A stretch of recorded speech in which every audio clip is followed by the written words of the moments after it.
Assalamualaikum, selamat sore.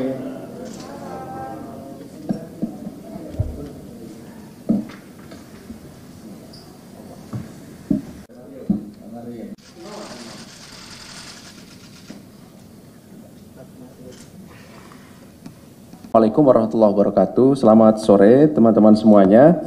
Sore hari ini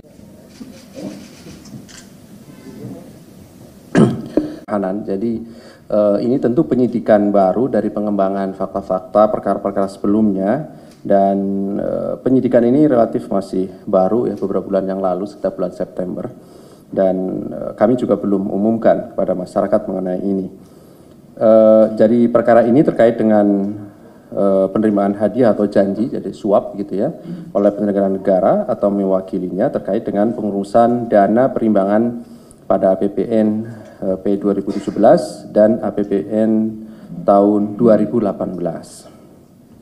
Hadir sore hari ini Pak Deputi Penindakan, Pak Karyoto, nanti yang akan membacakan poin-poin dari konstruksi perkara ini, termasuk nama tersangka tentunya, serta jabatannya, dan juga dilakukan penahanan untuk 20 hari pertama. Setelahnya kami persilahkan teman-teman untuk bisa bertanya, diutamakan terkait dengan perkara ini lebih dahulu, dan berikutnya kami beri kesempatan untuk perkara-perkara lain yang sedang ditangani oleh KPK. Assalamualaikum warahmatullahi wabarakatuh. Selamat sore. Salam sehat untuk kita semua. Yang saya hormati rekan-rekan jurnalis dari berbagai macam media dan masyarakat Indonesia yang saya cintai dan banggakan. Perkenankanlah pada sore hari ini kami sebagai pertanggungjawaban publik menyampaikan kinerja Kedeputian Penindakan tentang penahanan tersangka dugaan tindak pidana korupsi, penerimaan hadiah atau janji oleh penyelenggara negara atau yang mewakili terkait pengurusan dana perimbangan pada APBN P 2017 dan APBN 2018. Dalam perkara ini sebelumnya KPK telah menetapkan beberapa pihak sebagai tersangka, antara lain sebagai berikut: Sukiman, anggota DPR RI periode 2014-2019, Nathan Pasomba, PLT, Kadis PUPR Pegunungan Arfak, Papua Barat, Rifa Surya, Kepala Seksi Perencanaan Dana Alokasi Khusus Fisik 2, Subdirektorat Dana Alokasi Khusus Fisik 2, dan Kepala Seksi Perencanaan Dana Alokasi Khusus Non-Fisik, Subdirektorat Dana Alokasi Khusus Non-Fisik, Ditjen Perimbangan Keuangan Kementerian Keuangan. Dengan telah dilakukannya pengumpulan berbagai informasi maupun bahan keterangan terkait dugaan tindak pidana korupsi dimaksud, termasuk fakta persidangan dan fakta hukum dari perkara Sukiman dan kawan-kawan,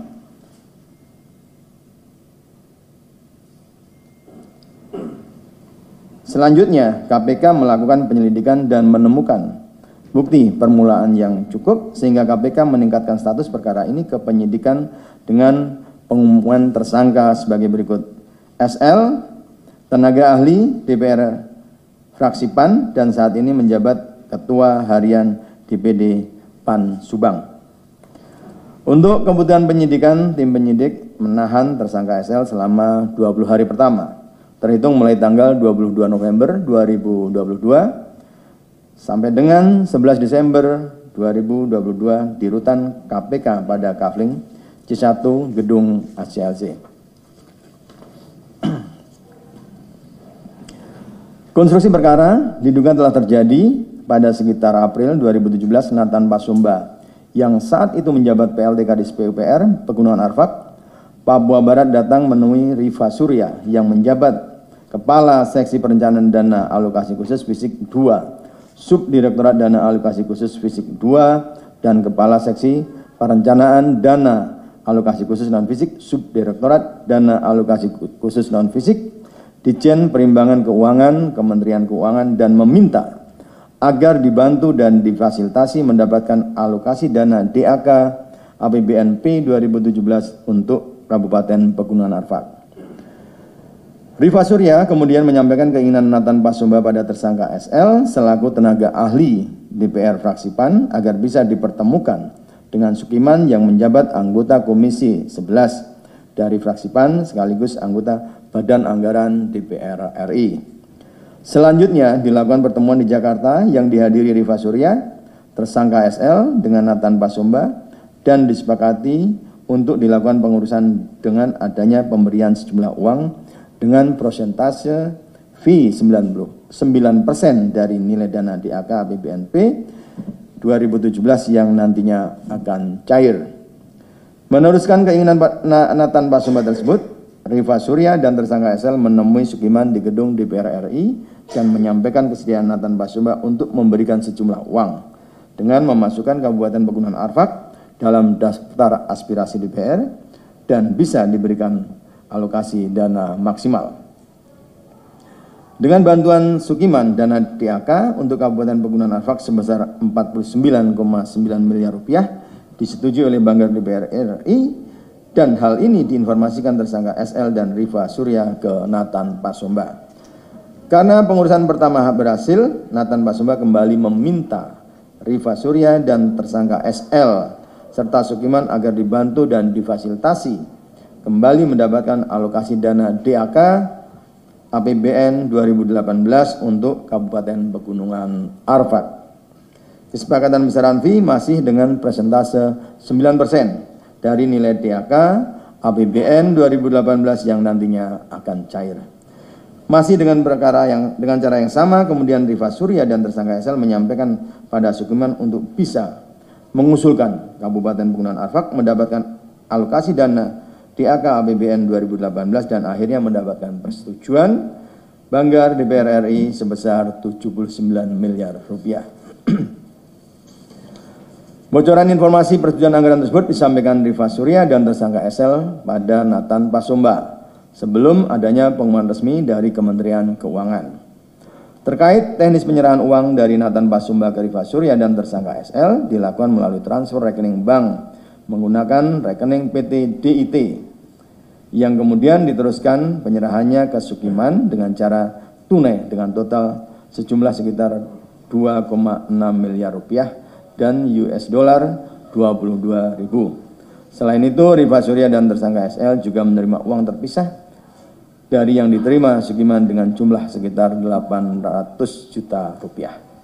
Atas perbuatan tersebut, tersangka SL disangkakan melanggar pasal 12 huruf A atau pasal 12 huruf B atau pasal 11 Undang-Undang Republik Indonesia Nomor 31 Tahun 99 tentang pemberantasan tindak pidana korupsi sebagaimana telah diubah dengan Undang-Undang Republik Indonesia Nomor 20 Tahun 2001 tentang perubahan atas Undang-Undang Nomor 31 Tahun 99 tentang pemberantasan tindak pidana korupsi, junto pasal 55 ayat 1 ke 1 Kitab Undang-Undang Hukum Pidana. Demikian yang saya sampaikan. Terima kasih. Terima kasih Pak Karyoto yang telah membacakan. Terus kedua, apakah memang hanya Sukiman dan Amin Santono yang bermain di komisi? Ini kan rangkaian yang cukup panjang, kayaknya ini maraton nih dari zaman 11 kalau nggak salah, Komisi Anggaran. Apakah memang tidak ada tindak lanjut pengembangan menetapkan dengan mengeluarkan sprindik yang ditandatangani Ketua KPK pada tanggal 13 September 2022.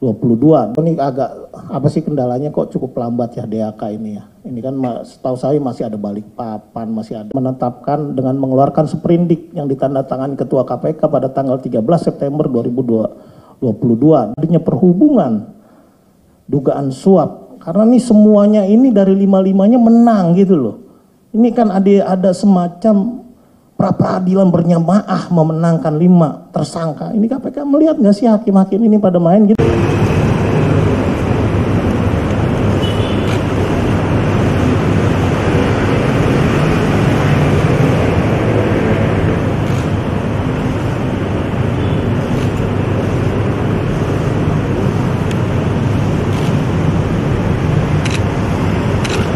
Gimana dari kemarin hasil swab itu ada yang diberikan ke partai ya Pak? Ke partai Pak? Pak? Oh kan nggak mau nyaut sih, nggak dibukain tuh. Kepala tuh. Nyaut tuh, tanya.